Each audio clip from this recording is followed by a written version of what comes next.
Kita awali dengan informasi pertama.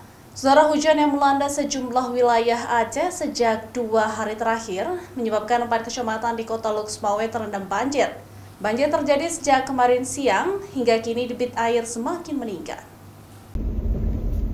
Beginilah kondisi Jalan Darussalam Kecamatan Banda Sakti, Kota Luxmawe yang terendam banjir sejak kemarin siang. Namun pada pagi tadi debit air terus bertambah. Banjir terjadi akibat tingginya intensitas hujan sejak 2 hari terakhir, sehingga saluran drainase di sejumlah ruas perkotaan tidak berfungsi. Selain perkotaan, banjir juga merendam 3 kecamatan lainnya, yakni Kecamatan Muara 1, Kecamatan Muara 2, dan Kecamatan Blangmangan. Yang terparah terjadi di Kecamatan Muara 2 dengan ketinggian mencapai lebih 1 meter. Sementara di kecamatan lainnya rata-rata ketinggian debit air antara 40 hingga 50 cm. Kota Luxmawe dilanda banjir karena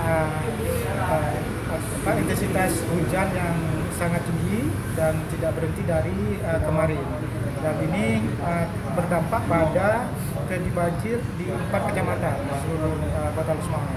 Sampai hari ini belum ada, tapi sudah ada posko-posko dan dapur umum ya yang sudah dibuat, terutama di Kecamatan Muara 2 ya. Di Muara 2 itu ada 3 dapur umum. Kemudian juga di Blangmangan juga sudah ada dapur umum. Terpada banjir tadi ada di Muara 2, terutama di Menasa Masjid, karena ada air turun dari atas sangat deras. Hingga kini belum ada warga yang mengungsi, namun pemerintah telah mendirikan beberapa posko untuk dapur umum kebutuhan masyarakat. Dampak banjir juga menyebabkan sejumlah titik jalan nasional Banda Aceh Medan ikut terendam, sehingga arus lalu lintas terganggu. Zikri Maulana, Kompas TV, Luxmawe.